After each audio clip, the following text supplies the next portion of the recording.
Mais quelle est donc la chose la plus chère dans un appartement d'influenceuse? Je vous le demande. Est-ce que c'est un sac Louis Vuitton? Est-ce que c'est une paire de Louboutin? Est-ce que c'est une tenue Gucci? Un trench Burberry? Est-ce que je vous cache une Lamborghini dans mon garage? J'ai pas prévu de parler de ma voiture dans cette vidéo. Bon, c'est un pot de yaourt que j'ai hérité de ma grand-mère. Donc on va dire que ça compte pas, même si je l'aime de tout mon cœur. Je vous ai donc fait la liste des 10 choses les plus chères dans mon appartement. Et en fait ça va me permettre de parler d'énormément de choses. J'ai reçu un commentaire dans ma dernière vidéo 10 choses, parce que on en a parlé, on a dit que c'était une série, de quelqu'un qui était très inquiet que je fasse cette vidéo et qui disent mais attention, il y a beaucoup de cambriolage chez les influenceuses en ce moment. Fais attention à ce que tu pourrais dire, je pense pas que ce soit une bonne idée pour toi de faire cette vidéo. Mais alors, pas d'inquiétude. Je vous spoil un peu, mais cette vidéo, à mon avis, va décourager les cambrioleurs où ils vont se dire ah ouais non mais c'est pas la peine en fait.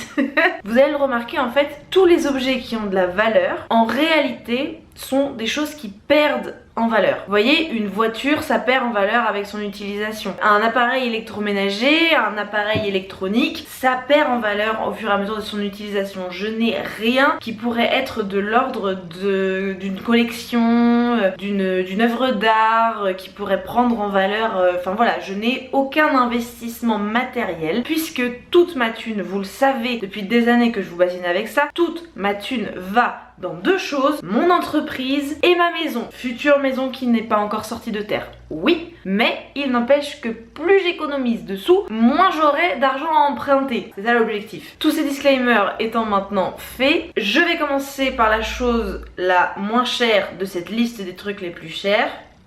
Wow, c'était compliqué. Et on va terminer par ce qui est vraiment le plus cher dans mon appartement. Ok, et on commence par mon bureau FlexiSpot. C'est un bureau que j'ai reçu en cadeau il y a maintenant plus de 2 ans, largement genre début 2022 je crois, donc c'est une collaboration commerciale non rémunérée tirée produit offert. Ce bureau FlexiSpot coûte environ 500 €. Vous êtes dessus tout le temps dans mes vlogs, dans mes vidéos, vous le voyez tout le temps. Je vais pas me lever pour vous le montrer parce que je suis une grosse feignasse. Oui mesdames et messieurs et chères personnes non binaires, c'est comme ça que ça se passe ici. Ce bureau FlexiSpot est donc un bureau qui monte et qui descend, c'est pour ça qu'il coûte aussi cher. Il est très grand, il fait 1m70, c'est vraiment un grand modèle. Je crois même que les 500 € que j'ai trouvé sur le site c'est pour un modèle un peu plus petit. Donc à mon avis on est plutôt sur les 550-600 €, mais à vérifier. C'est génial, je suis hyper heureuse d'avoir ce bureau, c'est très pratique, il est très grand, il est très large. Pour mes tournages, pour énormément de choses, ça me permet de faire monter ou descendre la caméra, ça me permet de faire mes tournages Instagram avec le fond photo derrière, ça me permet de faire plein de choses autres que juste travailler debout, chose que je fais quasiment jamais. J'ajuste en permanence la hauteur de mon bureau pour plein de petits trucs comme ça. Donc la 10e chose coûte seulement 500 €. Vous allez voir que on est sur un ordre de prix qui est ma foi cher, oui, parce que c'est des choses qui sont chères, mais on n'est pas sur un ordre de prix complètement loufoque. Sauf si j'ai oublié quelque chose. Mes proches qui regardent cette vidéo, n'hésitez pas à me dire s'il y a quelque chose que j'oublie. La 2e chose de cette liste, c'est la gazinière. C'est donc une gazinière à 5 feux avec un four très très grand. C'est une très grande gazinière. Pareil, vous me voyez tout le temps cuisiner dessus dans mes journées dans mon assiette notamment. C'est une gazinière de la marque La Germania qui a été achetée par mon père il y a des années. Elle coûte actuellement 600 €. Grosso modo, c'est le prix que j'ai trouvé sur internet. J'imagine qu'à l'époque avec l'inflation elle coûtait moins cher, mais si je l'achetais maintenant elle coûterait ce prix à peu près. Comme je vous disais, le problème c'est que ce n'est pas la valeur actuelle des objets puisque tout perd en valeur, mais on va dire que c'est le prix qu'on l'a payé neuf quoi. Même si c'était comme cette gazinière il y a maintenant plus de 10 ans hein, je crois bien. À mon avis mon père l'a acheté en 2010 ou en 2011. Elle a vécu quoi. Elle est très pratique et en même temps elle est pas si pratique que ça. Le gaz c'est super, ça cuit vachement bien. Moi j'aime le fait que mes vêtements...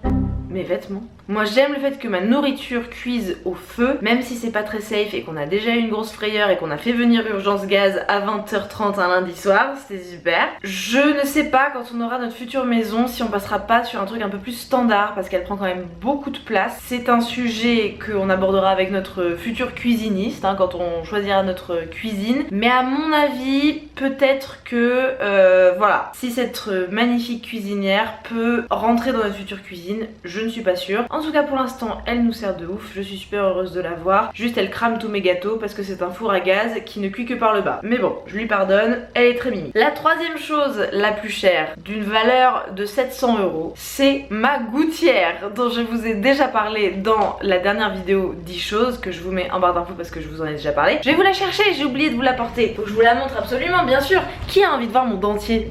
Tout le monde. Mais oui. Comment vous dire que ce truc, j'en ai déjà parlé dans l'autre vidéo, si je le perds, je suis foutue. Cette gouttière, je vais vous la montrer. Voilà, cette gouttière, je la mets comme ceci pour dormir le soir. Non, je vais pas me battre, je vais pas à la boxe ou quoi que ce soit, juste je préviens le bruxisme qui m'a pété des dents. On en parle plus tard. Non mais le sujet des dents c'est très important. Ça, 700 balles, avec le suivi dentaire qui va avec évidemment, pas juste la création de cette gouttière. Et elle a encore plus de valeur que ces 700 € que j'ai dépensé pour cette gouttière anti-bruxisme. C'est que le dentiste ostéopathe qui me l'a fait part à la retraite le 26 juin. Je vais le voir moi le 25 juin pour lui dire au revoir et pour un dernier contrôle. Mais il part à la retraite et il n'a personne pour le remplacer parce que personne ne fait sa spécialité. Il a été très honnête avec moi, il m'a dit ça ne paye pas, c'est pas assez lucratif comme spécialité. Être dentiste classique rapporte beaucoup plus d'argent, donc je n'ai aucun confrère ou consoeur à vous conseiller. Laissez-nous nous péter des dents, c'est vrai que ça vous fait gagner beaucoup plus d'argent. La quatrième chose qui coûte le plus cher dans cet appartement, c'est vous. Parce que vous êtes la prunelle de mes yeux et que vous avez une valeur inestimable. Non, pas du tout, je parle du Canon G7X avec lequel je tourne cette vidéo YouTube. C'est mon seul appareil photo, mon frère est désespéré et veut que je m'en achète un modèle un peu plus cher, un peu plus important, etc. Mais le Canon G7X, pour les gens qui suivent le YouTube depuis longtemps et les vlogs depuis longtemps, vous savez que c'est par exemple l'unique caméra de Zoella et de Alfie Days. Ils n'ont que ça, ils n'ont jamais tourné que sur des Canon G7X et moi j'adore suivre ça. J'aime cette forme de création YouTube. Swan, tu peux t'énerver en montage si tu veux. Nous arrivons à un stade dans cette vidéo où je dois vous expliquer que malheureusement il y a beaucoup de choses que j'ai qui ne sont plus vendus parce que c'est des modèles qui n'existent plus. C'est-à-dire que moi j'ai le Canon G7X de base et maintenant les seuls qui sont vendus neufs c'est le Mark II et le Mark III. Donc le Canon G7X que j'ai acheté, je l'ai acheté dans mes souvenirs 700 €. Le Canon G7X Mark II que j'ai trouvé le moins cher actuellement sur internet, il coûte 785 €. Voilà, donc on va dire que c'est 700 € puisque c'est ce que j'ai payé, mais il n'existe plus sur le marché et c'est là que commence mon laïus sur les appareils électroniques. C'est que d'un côté ça me paraît absolument essentiel d'utiliser les appareils tant qu'ils marchent et j'ai vraiment beaucoup de trucs vieux qui ne sont plus vendus tellement ils sont vieux, donc je pense que c'est une très bonne chose et que tant que ça marche, il faut s'en servir. Le problème, c'est que je suis créatrice de contenu et que je fais donc un métier d'image et que l'image avance tellement vite, que ce soit la qualité de l'image, que ce soit la facilité des réglages, le stockage, de plus en plus de choses qui sont de plus en plus performantes et moi, ma qualité d'image maintenant commence à être obsolète. C'est-à-dire que pour faire en sorte que l'image de mon iPhone ou l'image de la Canon G7X marche à peu près, je m'en sors plus ou moins quoi, vous voyez, je sais pas si c'est clair. Juste vous comparez ma qualité d'image à la qualité d'image de d'autres youtubeuses, vous verrez bien que c'est pas la même chose. Et ça, c'est parce que j'ai du matériel qui est vieux. Et par vieux, j'entends, j'ai acheté cette Canon G7X en janvier 2017. Donc c'est vieux, mais ça a moins de 10 ans quand même. C'est tout le temps ça, en fait. En tant que créatrice de contenu, je suis censée renouveler ma flotte. Ça se dit, ma flotte électronique, mais je ne le fais pas parce que éthiquement, en termes d'écologie, je suis pas pour faire ça et j'aime pas dépenser mon argent dans ça. Mais il est certain que d'ici à 2025, il va falloir que je renouvelle tout ça. Et par tout ça, j'entends ce dont je vais vous parler plus tard, tout mon matériel électronique de base. Genre, comment on appelle ça, Swan ? Ça c'était mon laïus sur l'électronique. Ensuite, la cinquième chose la plus chère de cet appartement, c'est Didi.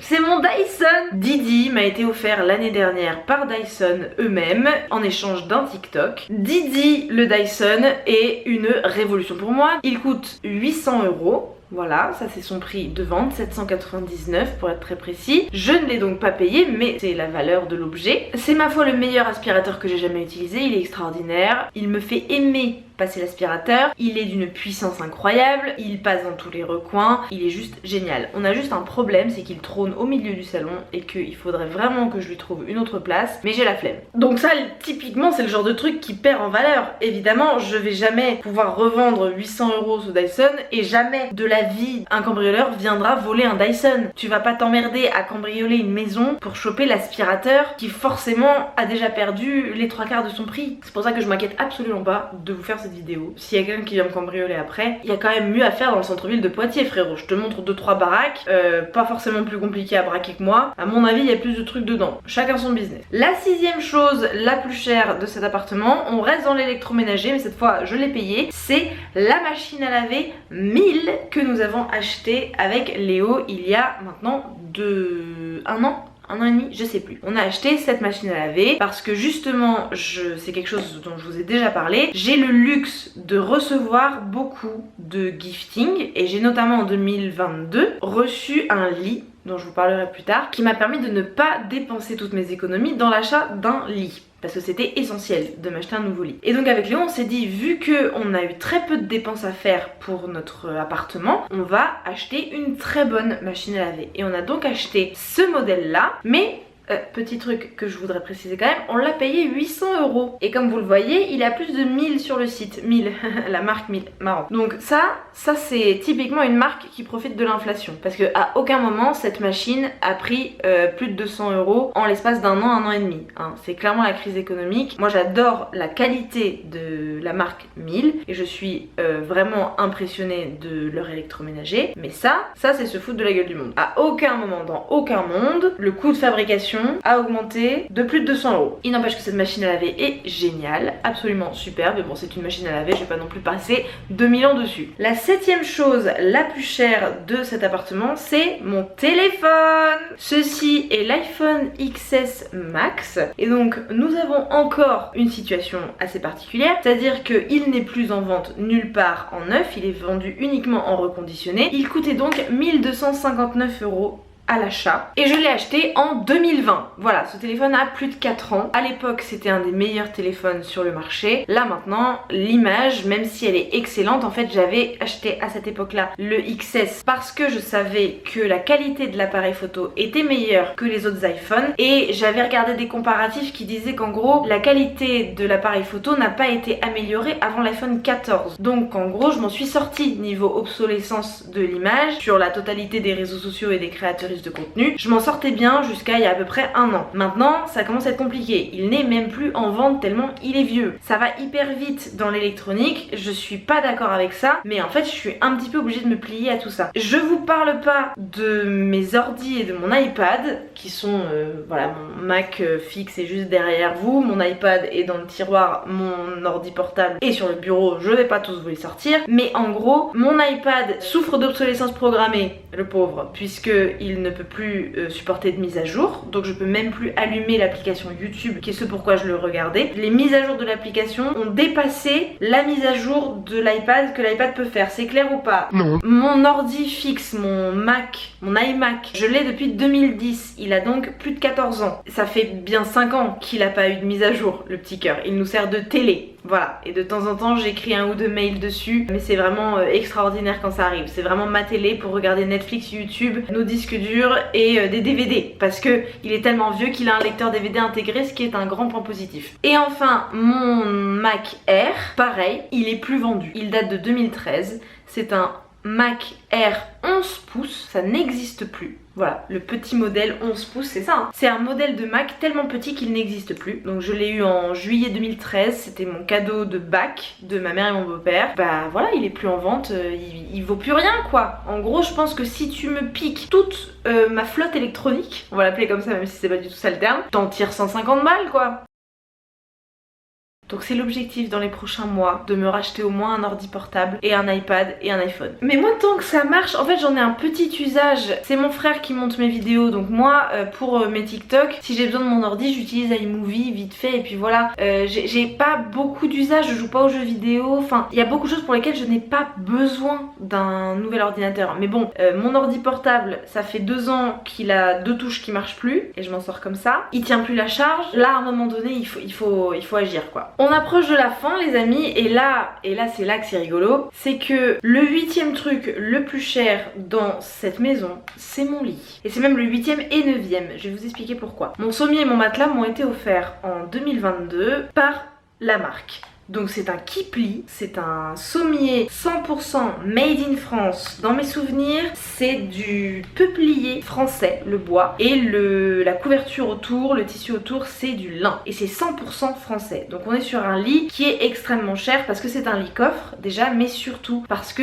c'est un sommier qui est fait 100% en France. C'est donc un 160 par 200 avec une tête de lit, et donc j'ai demandé à Kipli combien ça coûtait. Il coûte 1739 €. Ça c'est juste le sommier, sans le matelas. C'est le prix de la qualité, c'est le prix du Made in France. Je suis extrêmement heureuse de l'avoir reçu en cadeau parce que ça a révolutionné nos nuits, on dort beaucoup mieux depuis qu'on a ce lit. Ça fait 2 ans maintenant qu'on l'a, et vraiment, enfin voilà, c'est royal. Et le fait de ne pas avoir eu à investir dans un lit nous a permis de faire des investissements comme la machine à laver par exemple, sans se ruiner, et c'est ça le grand privilège des créatrices de contenu, et c'est pour ça que c'est très bien qu'on travaille sur rendre notre métier un peu plus légal, un peu plus juste, etc. Mais vous avez tout ce discours et tout ce que j'en pense très précisément dans le vlog régularisation fiscale qui est sorti la semaine dernière, je vous mets en barre d'infos. Et donc la 9e chose, l'avant-dernière chose la plus chère de cet appartement, c'est le matelas. Pour la modique somme de 1790 €, nous avons le matelas Kipli en 160 par 200, qui est un matelas en latex naturel 100% fait en Italie. Toutes les matières premières viennent d'Italie dans mes souvenirs, il n'y a rien hors Europe. Donc c'est un truc de fou pour un matelas. C'est pour ça qu'il coûte aussi cher. Il est aussi évidemment très confortable, mais voilà, c'est le prix de la qualité, c'est le prix du Made in Europe, c'est le prix de la matière première brute de très très grande qualité, qui nous a aussi été offerte. J'ai des fourmis dans les pieds, concentre-toi Lou, c'est bientôt fini. Donc encore une fois, ça c'est vraiment dans mon appartement le meuble le plus cher. Ça perd en valeur, je vais pas vous mentir, il grince un petit peu là. Si des cambrioleurs veulent venir me prendre mon lit, bon chance, parce que déjà ils passent pas par la porte, va falloir le démonter, donc va falloir prévoir un moment où on est vraiment pas là pendant longtemps. Carrément je leur prépare leur casse quoi. Et enfin le moment que vous attendiez tous, le prix de la chose la plus chère dans cet appartement. Et ça, vous allez vous marrer, peut-être qu'il y en a qui ont déjà deviné. En vrai, s'il y en a qui ont déjà deviné, est-ce que vous pouvez mettre pause et le dire dans les commentaires si vous avez deviné ce que c'est que la chose la plus chère dans cet appartement. Pour la modique somme, pas de ma poche, mais à la base on est sur bien 5000 €, je vous présente mes implants dentaires. Je vous ai déjà parlé 1000 fois de mes problèmes de dents, on va pas repartir sur ce laïus, mais de ma poche, j'ai payé 1600 € grosso modo pour chaque implant. Et chaque implant coûte environ 2500 €. Un implant, qu'est-ce que c'est? C'est une dent complète qui a été enlevée et remplacée. Donc la procédure, c'est qu'on t'arrache la dent. Moi, c'est 2 dents, 2 molaires, les avant-dernières molaires de la mâchoire inférieure que j'ai cassées à cause du bruxisme. D'où la petite choupette à 700 boules là, qui permet que je ne repaye pas 1600 € de ma poche, hein. Donc le principe, c'est que tu casses une dent parce que t'es con et t'es stressé et tu souffres de bruxisme. On t'arrache la dent. On attend que ça cicatrise et que l'os et que la mâchoire se reconstruise complètement. Le trou que la dent a laissé dans la mâchoire, tout se remplit d'os. Puis, une fois que tout ça est cicatrisé, on te fait un trou dans la mâchoire dans lequel on vient mettre une vis. Quick, quick, quick. On attend de nouveau que ça cicatrise pendant plusieurs mois et une fois que tout ça s'est bien cicatrisé, poc, on met la fausse dent dessus qu'on appelle une couronne. Ça c'est un implant. Tout ça, ça coûte extrêmement cher. Le prix de base non remboursé est de minimum 2500 € par dent. On serait sur un total de 5000 € avant remboursement. Et entre ma sécurité sociale et ma mutuelle, on arrive à un total de 1600 par dent, donc 3200 € de ma poche. C'est très mal remboursé. Donc la chose la plus chère que je possède, c'est mes dents. Si à un moment donné, vous voulez prendre ce qui coûte le plus cher chez moi, arrachez-moi des dents, vraiment. Vous en avez pensé quoi de cette vidéo? C'était complètement débile ou pas? Je sais pas ce que j'en pense moi. Est-ce que je regrette? Non, je regrette pas. Je pense que ma ligne éditoriale, grosso modo, c'est vous montrer la vraie vie, vous montrer ce que c'est que juste exister et être une personne normale et ne pas être barré à Bora Bora ou faire sans arrêt des tapis rouges ou être tout le temps shooting photo. Voilà, je suis créatrice de contenu, oui, je suis influenceuse, oui, je gagne très bien ma vie, oui, je suis extrêmement heureuse de faire ce métier et j'ai de l'argent, voilà, vraiment, mais en fait, cet argent que j'ai ne se traduit pas dans des objets. C'est comme ça que je le dirais. Après, voilà, je me fais plaisir, hein. Je m'achète du maquillage maquillage, je me paye des bons restos, je m'offre des vacances. Voilà, la dernière fois que j'ai dépensé énormément d'argent, c'est dans des vacances, mes vacances au mois d'octobre dans le Parador. Le Parador m'a coûté 1600 €. Mais c'est des expériences, c'est pas des objets. Et moi, cet argent-là, pour moi, il vaut tellement d'être dépensé, ça vaut tellement le coup de dépenser son argent en expérience. Donc, c'est pas pour vous dire, j'ai pas tant d'argent que ça, je suis plutôt pauvre comme personne. Non, pas du tout. Je suis une personne qui vit très confortablement. Juste, je n'ai aucun goût pour les objets de luxe. Je ne suis pas du tout friande de ça. Moi, ce que j'aime dans le luxe, c'est les expériences. J'espère que j'aurais pu vous transmettre ça. Quelque chose d'authentique, de plutôt simple en fait. Peut-être que vous aurez pu vous identifier et vous dire, ok, c'est des grosses sommes, mais c'est pas non plus des sommes complètement astronomiques et des personnes lambda peuvent avoir un Dyson quoi. Et quand je dis lambda, je suis vraiment une personne lambda quoi, donc peut-être je ferme ma gueule. Ouais, on va faire ça, on va se taire. Les amis, merci beaucoup d'avoir regardé cette vidéo jusqu'au bout. Le mot de la fin, à mettre en commentaire si vous êtes arrivé à la fin de cette vidéo. Un plan, c'est la chose la plus chère. Un plan, on va dire que le mot de la fin, c'est implant dentaire. Ouais, on s'amuse trop sur cette chaîne. On a d'ailleurs dépassé les 50 000 abonnés, hein, ça fait plaisir, merci d'être là, j'ai trop hâte des 100 000, ça arrive, ça approche. On est basculé de l'autre côté, là c'est magnifique. Pour m'aider à atteindre cet objectif, n'oubliez pas que liker, commenter, vous abonner et activer les notifications, ce sont 4 façons gratuites de me soutenir, de me permettre d'atteindre les 400 000 abonnés qui est mon rêve depuis le début de l'ouverture de cette chaîne. Je vous fais un énorme bisou et je vous dis à mardi prochain. Mouah.